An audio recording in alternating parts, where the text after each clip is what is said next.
घरोघरी मातीच्या चुली या मालिकेचा आजचा म्हणजेच 30 डिसेंबरचा भाग तुम्ही बघत आहात. आता सुरुवातीला आपण बघतोय की ओवी तयार होत असते आणि आसी तिच्या आजीकडे गेली आहे बरं का. आणि प्रेक्षकांनो, मला एक महत्वपूर्ण सूचना तुम्हाला सांगायची आहे. माझे व्हिडिओज फोटोज कॉपी केले जातात YouTube वरती.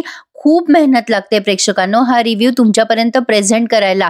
त्यामुळे मला तुम्हा सगळ्यांना रिक्वेस्ट करायची आहे की असे माझ्या फोटोचे फेक चॅनल दिसले तर प्लीज ताबडतोब जास्तीत जास्त संख्येने त्या चॅनलला रिपोर्ट करा YouTubeकडे, जेणेकरून ते चॅनल डिलीट होतील. प्रेक्षकांनो, कोणाचीही कॉपी करणं सोपं असतं, पण स्वतः मेहनत करून पुढे जाणं खूप कठीण असतं. आणि मी खूप मेहनतीने तुमच्यासमोर हे व्हिडिओ प्रेझेंट करत असते. त्यामुळे प्लीज प्रेक्षकांनो, जेन्युइनली रिक्वेस्ट आहे की असे फेक व्हिडिओज किंवा माझे फोटोजचे चॅनल तुम्हाला दिसले तर नक्की त्या चॅनलला डिलीट करायसाठी रिपोर्ट करा.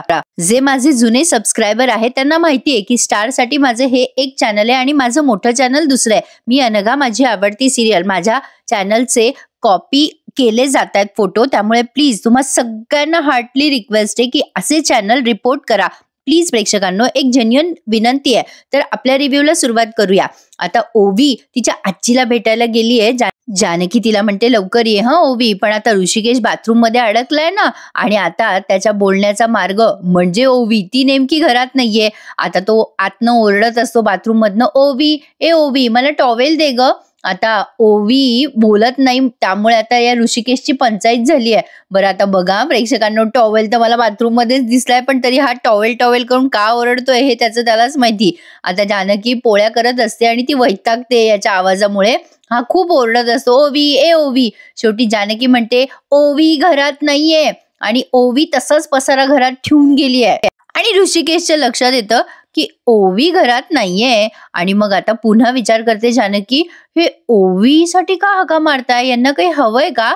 आणि आता हा ऋषिकेश म्हणत असतो, घाईघाईमध्ये मी बाथरूम मध्ये आलोय आणि टॉवेल मागायचं म्हणजे टॉवेल घ्यायचं विसरून गेलो, पण आता खडूस जानकीकडे कुठून टॉवेल मागू. दोघांची भांडणं मस्त दाखवली आहे. पण आता इकडे बघा, या सुमित्राबाई झालेला सगळा प्रसंग आठवतात आणि कुठेतरी त्यांच्या मनात खात्री आहे, काल जे काही घडलं त्यात माझा ऋषिकेश दोषी नाहीये. जे झालं ते फार वाईट झालं. काय खरंय काय खोटंय हे काहीही असू द्यात, पण माझं मन सांगतंय ना, माझा ऋषिकेश स्वतःच्या ऑफिसची नासधूस कधीच करणार नाही. मतभेद ज्याच्या त्याच्या जागी, पण कोणाच्याही वाढदिवसाला असं वाईट घडू नये. किती मनस्ताप झाला असेल माझ्या ऋषिकेशला. सुमित्राबाई ऋषिकेशचाच विचार करत असतात. आता तेवढ्यात त्यांना आवाज देतो सौमित्र आणि म्हणतो, आई येतो. आता या सुमित्राबाई म्हणतात, अगं बाई निघालात तुम्ही दोघं जण. सौमित्र म्हणतो, आई अगं आज कोर्टात महत्वाची केस आहे. अवंतिका म्हणते, हो आई मला पण जायचंय त्यांच्या बरोबर. सौमित्र आता पाया पडतो आणि मग या सुमित्राबाई म्हणतात, हो अरे सौमित्र, माझे आशीर्वाद माझ्या सगळ्या लेकरांसोबत आहे. आता सौमित्र ते आशीर्वाद ऐकतो आणि म्हणतो, आई तुझे आशीर्वाद माझ्या ऋषिकेश दादा सोबत आहेत का ग. मग सुमित्राबाई म्हणतात, हो ते पण माझं लेकरूच आहे रे. अरे माझे आशीर्वाद त्याच्या पाठीशी कायम आहे. मला खूप काळजी वाटते रे त्याची. अरे त्याचा वाढदिवस होता आणि हे सगळं घडलं, तो बरा असेल ना. ऋषिकेशला असं विचारपूस केल्यानंतर सौमित्र खुश होतो आणि म्हणतो, आई तो बरा आहे, तू काळजी करू नकोस, मी येताना त्याची विचारपूस करतो. अवंतिका म्हणते, आई तुम्ही त्रास नका करून घेऊ स्वतःला, म्हणजे तुम्ही टेन्शन घेऊ नका, आम्ही ऋषिकेश दादाची विचारपूस करून येतो. सौमित्र म्हणतो, आई निघतो हा आम्ही. आता असं म्हणून ते दोघेही निघालेत हा प्रेक्षकांनो. पण त्यांना खूप छान वाटलंय की सुमित्राबाईंना ऋषिकेशची काळजी आहे. आता ते दोघे गेल्यानंतर हे दोघे निघालेत, ही ऐश्वर्या आणि सारंग. सारंग आता असा सूटबूट घालून आलाय बरं का, आणि आता तो त्याला चहा प्यायचा असतो म्हणून तो स्वयंपाकघरात येतो. पण आता ऐश्वर्या त्याच्या मागे मागेच जाते. आता सारंग म्हणतो, ए आई चहा बनवतेस ना, सुगंध आला ग तिथपर्यंत. अगं आलं घातलं का चहामध्ये. आता त्या सुमित्राबाई म्हणतात, अरे बाबा गवती चहा पण घातलाय, देऊ का तुला चहा, हे घे. आता त्यांनी ऑलमोस्ट तो चहाचा कप सारंगच्या समोर केलेला आहे. पण आता ही ऐश्वर्या ते, काय सारंग, अहो काय तुम्हाला कोल्ड कॉफीची सवय लावली आहे ना मी, कशाला चहा घेत बसलेत तुम्ही. चला आपल्याला महत्वाची मीटिंग अटेंड करायची वेळेमध्ये, चला. अहो चला तिकडे काय बघताय, चला लवकर. अहो आई आम्ही निघालो हा. आता लगेच ती घेऊन जाते चला चला करून. पण आता या सुमित्राबाईंना जरा वाईट वाटतं, पण तरी त्या दुर्लक्ष करतात. आता रोजच झालंय त्यांच्यासाठी हे. मग सारंग म्हणतो, असं काय करता ऐश्वर्या, अहो गोटभर चहा घेऊ दिला असता मला. पण ऐश्वर्या गायची त्याला चहा घेऊ देते, चाल म्हणते की तो निघाला तिच्या मागे. पण सुमित्राबाईंच्या लक्षात येतं, अगं बाई आज ओवीला भेटायचं होतं, मी ओवीला घरापाशी बोलवलंय, बागेत जाणार होतो आम्ही दोघी जणी. पण बागेत कशाला, आज घरात कोणीच नाहीये, मी घरातच घेऊन येते ना माझ्या ओवीला, आज काय करू. गेल्या वेळेला शिरा केला होता मी ओवीसाठी, आता गरम गरम लापशी करते, थंडी पडलीये ना बाहेर, माझ्या ओवीला लापशी फार आवडते. आता असा विचार करून त्या पटकन कामाला लागतात. प्रेक्षकांनो, दोघा आजी नातींची भेट आता घरातच झाली आहे बरं का. आता सुमित्राबाईंनी ऐश्वर्याला न जुमानता ओवीला घरात आणलंय. आता बघा, इकडे ऋषिकेशची तगमग चालू असते. तो विचार करतो, आता या जानकीकडेच टॉवेल मागू का, आणि आता मुद्दाम खाकरा काढत असतो. टॉवेल मिळेल का, टॉवेल. आता ही जानकी गंमत घेते आणि आता मनात विचार करते, यांनी टॉवेल नेला नाहीये, तर आता लक्षात आलं तिच्या. आणि आता तिची पोळी लाटता लाटता मुद्दाम ठरवते की या ऋषिकेशची जरा जास्ती गंमत करायची आहे. आता ऋषिकेश ओरडत असतो, टॉवेल टॉवेल नाही आत. जानकी बाहेरून म्हणते, टॉवेल कुठे आत असतो, टॉवेल घरातल्या माणसांसारखा आळशी झालाय ना, तो कशाला चालत जाईल आतमध्ये, त्याला आत न्यावं लागतं. ऋषिकेश आता वाकुल्या दाखवते, नी बोलली, काय करायचंय मग आता, आता मोठ्याने ओरडतो. मग जानकी तिची पोळी जोरात आपटते आणि म्हणते, करा करा रिक्वेस्ट करा, टॉवेल पाहिजे असेल तर प्रेमाने मागायचा टॉवेल, असं म्हणून मोठ्याने ओरडत असते आणि मनाशीच पुटपुटते, कशाला प्रेमाने मागणारे हे, त्यासाठी स्वभावातच प्रेम पाहिजे. मग ऋषिकेशला ऐकू जातं ते.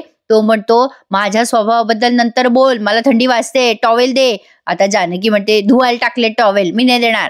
मग ऋषिकेश म्हणतो, काय धुवायला, अगं बाई तुझा टॉवेल दे ना मग. आता जानकी म्हणते, काय आहे ना, काय म्हणालात तुम्ही, माझा टॉवेल तुम्हाला चालेल, खरंच चालेल का तुम्हाला टॉवेल. नाही म्हणजे माझे विचार चालत नाही ना तुम्हाला, माझा स्वभाव पटत नाही, माझा राग येतो ना तुम्हाला, मग माझ्या वस्तू कशाला वापरता. आता ऋषिकेशला फार राग आलाय जानकीचा, कारण ती इतकी खेचते ना प्रकरण. तो बिचारा थंडीने कुडकुडतोय, तो ओरडतो आणि म्हणतो, काय गबस कर ना, आता टॉवेल दे ना, मला थंडी वाजते. आता जानकी म्हणते, नाही दिला तर काय करणार. आता ऋषिकेश म्हणतोय, ए बाई अगं रिक्वेस्ट करतोय, दे ना टॉवेल. आता इकडे जानकी म्हणते आणि जा ते टॉवेल घ्यायला, शेवटी एकदाची रिक्वेस्ट केलीये म्हणून टॉवेल देतीये, असं म्हणून आता कपाटातनं ती टॉवेल काढायला चालली आहे. पण आता इकडे या सुमित्राबाईंनी अशी मस्त वाफाळलेली गरम गरम लापशी केली आहे. लापशीची बरीचशी रेसिपी आपल्याला बघायला मिळाली आहे. आता इकडे बघा, जानकी आणि ऋषिकेशचा रोमॅन्स तुम्ही बघणार आहात. आता जानकी टॉवेल देते ऋषिकेशला, तेव्हा ऋषिकेश म्हणतो, दे. आता जानकी तो मुद्दाम असा मागे मागे सरकवत असते. ऋषिकेश म्हणतो, जानकी काय चाललंय तुझं, अगं दे ना तो टॉवेल लवकर. जानकी म्हणते, दे काय दे, मी हातात धरून उभी आहे ना, टॉवेल घ्या तुमच्या हाताने. ऋषिकेश म्हणतो, जाऊ दे, नको देऊ टॉवेल, मी असाच उभं राहतो बाथरूम मध्ये, वाजू दे वाजू दे थंडी, होऊ दे सर्दी मला. मग आता जानकी म्हणते, होय काय, बरं घ्या घ्या हा टॉवेल. आता मुद्दाम ऋषिकेश म्हणतो, नकोय मला तो. जानकी म्हणते, घ्या ना, असं काय करताय. आता ऋषिकेश म्हणतो, नाही घेणार. आता ही जानकी म्हणते, घ्या ना गपचूप, माझी पोळी करपेल ना ओ ऋषिकेश. आता ती आत जाते एक पाय टाकून, तेव्हा तिचा पाय निसटतो साबणेवरनं आणि ती डायरेक्ट ऋषिकेशवर घसरते आणि दोघांमध्ये असं रोमॅन्स दाखवलाय. आता ऋषिकेश छान रोमॅन्टिक मूडने जानकीकडे बघत असतो आणि जानकी त्याचा पचका करते. इथे तर त्यांनी मस्त डिस्को डान्स वाला म्युझिक लावलंय बरं का प्रेक्षकांनो. मला वाटलं जरा अलगद म्युझिक लावतील, पण नाही, असं वेगळंच म्युझिक लावलंय, ढिंचॅक ढिंचॅक. आता लगेच ऋषिकेश म्हणतो जानकीला, मी फक्त टॉवेल मागितला होता तुला जानकी. मग जानकी म्हणते, का टॉवेल सोबत बायको आली तर काही प्रॉब्लेम आहे का. ऋषिकेश तिचा हात घट्ट धरतो आणि म्हणतो, नाही ना, मला काहीच प्रॉब्लेम नाहीये. ऋषिकेश मग खूप रोमॅन्टिक झालेला असतो आणि जानकी माझी पोळी करून तिथून निघून जाते. बिचारा ऋषिकेश, त्याचा होतो वडा. आणि मग आता म्हणजे पोपट झाला त्याचा. आता इकडे ओवी अशी लपून छपून त्या आशीर्वाद बंगल्याच्या भोवती फिरतीये गेट जवळ. आता तिची आजी अशी हळूच येते तिला बघत बघत. आता आजी समोर आल्यावर ओवी पटकन लपून जाते. आता तिला बिचारीला त्या ऐश्वर्याचा धाक, किती एवढी पोर आहे प्रेक्षकांनो. पण बघा, लहान वयातच ह्या अशा परिस्थिती आल्या ना की पोरं आपोआप मोठी आणि समजूतदार होतात. आता तिच्या आजीला बघून ओवी पटकन ओरडते, आजी. आता ती बिलगते तिच्या आजीला. आता ओवी म्हणते, अगं आजी चल जाऊया ना आता बागेमध्ये. सुमित्राबाई म्हणतात, अगं ओवी, अगं आता बागेत जायची काही गरज नाही, आपण घरातच भेटू ना. ओवी आता घाबरते आणि म्हणते, नको नको बाबा, घरात कशाला भेटायचं, तू मला आधी सांगितलं होतं ना आजी की आपण बागेत भेटणार आहोत, असं काय ग करते, नको बाबा, घरात नाही येणार मी. मग आता सुमित्राबाई म्हणतात, अगं असं काय करते ओवी, अगं हे घर तुझं आहे ना, चल घरात. ओवी म्हणते, नको नको बाबा आजी, मी नाही घरात येणार. आता ऐश्वर्याने तिला हकललेलं तिला आठवत असतं. ती खूप घाबरलेली असते ओवी ऐश्वर्याला. सुमित्राबाई तिला समजवतात. आता ही ओवी म्हणते, अगं आजी, ती ऐश्वर्या आंटी मला हकलून देईल ना. आता या सुमित्राबाई म्हणतात, कसं काय हकलेल ती तुला, बघते ना मी तिच्याकडे. बेटा ते घर तुझं आहे, तुला कोणी घराबाहेर काढू शकत नाही, तू घाबरायचं नाही त्या ऐश्वर्याला. आता या ओवीला ते आठवत असतं, असं त्यांनी अधूनमधून दाखवलंय. सुमित्राबाई पुढे ओवीला म्हणतात, तुला सांगू का ओवी, तुला जेव्हा त्या ऐश्वर्याने घराच्या बाहेर हकललं ना, तेव्हा माझा जीव कासावीस झाला होता ग. मला असं झालं होतं की कधी माझ्या ओवीला भेटू आणि कधी नाही. मी कधी माझ्या ओवीचे लाड करू, कधी माझ्या ओवीला जेव खाऊ घालू घरामध्ये, असं झालं होतं ग. तुला माहिती का, आज ती संधी आली आहे. आज घरात कोणीच नाहीये, फक्त मी आणि नाना. त्यामुळे आपण आता पटकन आतमध्ये जाऊया. मी ठरवलंच होतं ओवीला आता घरात न्यायचं, तिला खाय प्यायला घालायचं, खूप लाड करायचे माझ्या ओवीचे. चल ना बाळा ओवी, चल. आता ओवी तिच्या रडणाऱ्या आजीचे डोळे पुसते आणि म्हणते, आजी, अगं माझी आई आणि तू किती सेम टू सेम आहात ग. जरा काही झालं की तुमचे डोळे ओले होतात. बरोबर आहे ओवीचं. ओवी म्हणते, कमाल आहे बाबा तुम्हा दोघींची. आता रडू नकोस हा, चल येते मी. तू काय म्हणालीस, माझं घर आहे, चल आता मी तुला माझं घर दाखवते. मग आता सुमित्राबाई म्हणतात, अगं बाई होय काय, तू मला आता तुझं घर दाखवणार का, चल चल. ओवी आता तिच्या आजीला म्हणते, हे बघ आजी, ही माझ्या घराची बाग आहे. सुमित्राबाई म्हणतात, अगं बाई, काय हिरवीगार बाग आहे ग तुझ्या घराची, खूपच छान. आता या आजीना ती अशा मस्त गप्पा छप्पा मारत आतमध्ये जात आहे. यांचा डे एकदम जबरदस्त झालाय. आता बघा पुढे प्रेक्षकांनो, ही ऐश्वर्या त्या तिच्या वडिलांकडे गेली आहे आणि अगदी भारी चवीनं सांगत असते सगळं काल काय काय झालं ते. आता ऐश्वर्या ते कसलं तरी सरबत पिते आणि म्हणते, डॅडा चिअर्स, चिअर्स टू त्या ऋषिकेश आणि जानकीची बर्बादी. अरे तुला सांगते डॅडा, काल काय मज्जा आली, तू पाहिजे होतास तिथे. अरे खूप भारी मजा आली काल, माझ्या अपेक्षेपेक्षाही जास्ती बाहेरच्या गोष्टी घडल्यात. सारंग असा चवताळलाय ना डॅडा, त्या ऋषिकेशने ऑफिस फोडलं म्हणून नुसती भांडणं, तंटा, वादविवाद बघायला हवं होतं तू डॅडा. आता ते सयाजीराव म्हणतात, तुझ्या मनासारखं घडलं ना. आता ऐश्वर्या म्हणते, अरे म्हणजे काय, मला नाही वाटत त्या ऋषिकेशचा वाढदिवस याआधी इतका घाणेरडा आला असेल. म्हणजे आधी ऋषिकेश आणि सौमित्रचं वाजलं, मग सारंग आणि ऋषिकेशचं वाजलं, दे दणादन दे दणादन, काय धावून जात होते अंगावर. डॅडा डॅडा, मज्जा आली मज्जा. आता सयाजीराव म्हणतो, वा ग वा पोरी, अगं तू तर वाटच लावलीस की त्यांची, म्हणजे तुझा प्लॅन तू त्या जानकीवरच उलटवला. आता ती नाही, आता तुझ्या नवऱ्याच्या मनातला राग काही कमी होणार नाही बघ. सारंग आता लई चिडलाय, आता मी पण लई खुश झालो बघ पोरी. मग आता ऐश्वर्या म्हणते, पण ऐश्वर्या अशी एवढ्या तेवढ्यावर खुश होणाऱ्यातली नाहीये. ती जानकी मरे तोऱ्यात बोलून गेली ना की पुढच्या 1 महिन्याच्या आत वाजत गाजत ती रणदिव्याच्या घरी येईल. आता बघा तुम्ही डॅडा, मी तिला कशी वाजत गाजत वरातीत नेते ते. आता सयाजीराव म्हणतो की तुझ्या डोसक्यात काय आहे ऐश्वर्या. ऐश्वर्या म्हणते, डॅडा सांगते ना तुम्हाला, मी सांगते तसं करत राहा फक्त. आणि आता काहीतरी प्लॅन तिने सयाजीरावांना ऐकवलाय आणि सयाजीराव तो प्लॅन ऐकून हसतो मोठ्याने. तो प्लॅन आपल्याला ऐकवलेला नाहीये. बघा आता पुढे काय घडलंय प्रेक्षकांनो. आता इतक्यात तुम्ही पाहिलं होतं की ऋषिकेश असा छान रोमॅन्टिक झालाय, जानकीशी छान बोलतोय वगैरे वगैरे, पण आता अचानक ऋषिकेशचा मूड चेंज झालाय. आता जानकी त्याच्या मागे मागे जाते आणि म्हणते, हे काय, तुम्ही तयार पण झालात, मी तुम्हाला जेवायला वाढते. ऋषिकेश त्याची घड्याळ घालत म्हणतो, त्याची काही गरज नाहीये. जानकी म्हणते, काय झालं, तुम्ही चिडला का परत. अहो असं काय करताय, झालं ना, मिटलं ना आपलं भांडण आता. ऋषिकेश म्हणतो, मागे टॉवेल हवा होता मला मगाशी, म्हणून मी शांत झालो होतो. माझा राग आहे अजून तुझ्यावर आणि तो राग तसाच राहणार आहे. आता ही जानकी चिडते आणि म्हणते, बस करा ना ऋषिकेश, किती ताणणार आहात अजून प्रकरण. ऋषिकेश म्हणतो, तू किती हट्टीपणाने वागतेस, त्याचं काही नाही का, मी माझा राग शांत करावा असं वाटतं ना तुला, मग तू तुझा वेडेपणा आवरायला का घेत नाहीस जानकी. जानकीला आलं टेन्शन बिचारीला. ऋषिकेश म्हणतो, खरं तर आता मला असं वाटायला लागले की आपल्याला ओवीच्या थ्रूच बोलावं लागतं की काय. जानकी आता ऋषिकेशच्या या वाक्यावर काहीच बोलत नाही. मग ऋषिकेश चिडतो आणि म्हणतो, अच्छा म्हणजे तुला पटलंय तर, म्हणजे यापुढे आपण ओवीच्या थ्रू बोलायचं हेच तुझं म्हणणं आहे ना. म्हणजे तुला फक्त तुझं कुटुंब जोडणं महत्वाचं वाटतंय, तुला माझ्या भावनांची काहीच कदर नाहीये ना. ठीक आहे, मी तुझ्या पुढे आता अजिबात डोकं आपटणार नाहीये. जानकी तुला जे वागायचं ना ते वाग, काय करायचं ते कर. जानकी म्हणत असते, अहो ऋषिकेश असं काही नाहीये. ऋषिकेश म्हणतो, एक गोष्ट लक्षात ठेव जानकी, जी गोष्ट आपल्या आयुष्यात त्रास देऊ बघतायत ना, ते आपल्या आयुष्यात संकट आणायला कमी करणार नाहीये. असं काहीतरी तो बोलायला जातो, तेवढ्यात दरवाजा वाजतो आणि ऋषिकेश दार उघडतो. दार उघडल्या उघडल्या त्याच्या दारात पोलीस असतात. आता मात्र ऋषिकेश घाबरतो जरा, पण म्हणतो, माने साहेब तुम्ही इथे? आता ते पोलीस म्हणतात, हो दादा आम्हाला इथे यावंच लागलं. ऋषिकेश म्हणतो, काय झालंय? मग ते सांगतात की तुमच्या विरोधात कंप्लेंट केली गेली आहे. जानकी घाबरते आणि म्हणते, कंप्लेंट? काय सांगताय, कोणी केली कंप्लेंट? मग आता ते पोलीस म्हणतात, सारंग रणदिवे आणि ऐश्वर्या रणदिवे यांनी. आता हे ऐकल्यावर ऋषिकेशला हे सगळं एक्सपेक्टेड होतच, पण जानकीला नव्हतं. जानकीच्या पायाखालची जमीनच सरकते. ती म्हणते, काय सांगताय? मग आता ते पोलीस म्हणतात की हो, तुमच्यावर रणदिवेंच्या ऑफिसची तोडफोड केल्याचा आरोप आहे. दादा तुम्हाला आमच्या सोबत यावं लागेल. हे ऐकल्यावर आता ऋषिकेश घाबरतो जरा. जानकी म्हणते, तुम्ही काय यांना अटक करायला आलायत का मग? आणि आता ते पोलीस पुढे काहीच बोलत नाही. आणि आता इकडे सुमित्रा आणि ओवीचा सीन त्यांनी दाखवलाय. आता सुमित्राबाई ओवीला अशा घरात घेऊन जात असताना ओवीला दाराजवळ रांगोळीच दिसत नाही. आता ही ओवी म्हणते, ही आमची छोटीशी बाग आणि हे आहे आमचं छोटंसं घर. ओवी रांगोळीकडे बघते आणि म्हणते, हे काय ग आजी, आपल्या दाराशी आता कोणी रांगोळी काढत नाही का? ओवीने आता हा सवाल केल्यावर सुमित्राबाईंना कसं तरी होतं. आता ओवी म्हणते, अगं आजी आठवतं ना तुला, आई आणि मी याच दाराशी बसून किती छान रांगोळी काढायचो, आता नाही का ग काढत कोणी रांगोळी? सुमित्राबाईंना जरा वाईट वाटतं.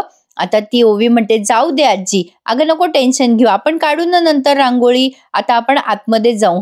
सुमित्राबाई म्हणतात, बरं बरं चल बाळा आपण आत जाऊ. आता ओवी घरात गेलीये. घर काय लॅविश नाही, यांचं मस्त घर आहे, टुमदार आहे एकदम. ओवीचे पाऊल आत पडताना त्यांनी दाखवलंय आणि ते खूप छान वाटलंय.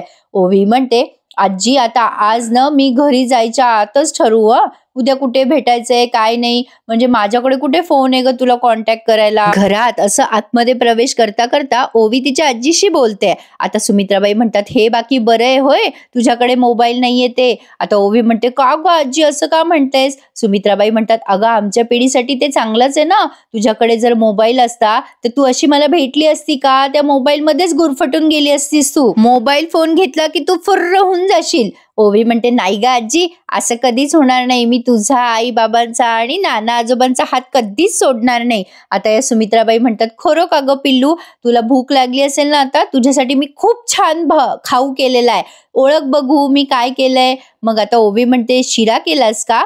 मग आजीबाई म्हणतात, नाही ग ओवी, मी तुझ्यासाठी छान लापशी केली आहे. मग आता ओवी म्हणते, हो आजी, अगं मला खूप आवडते लापशी तूप घालून.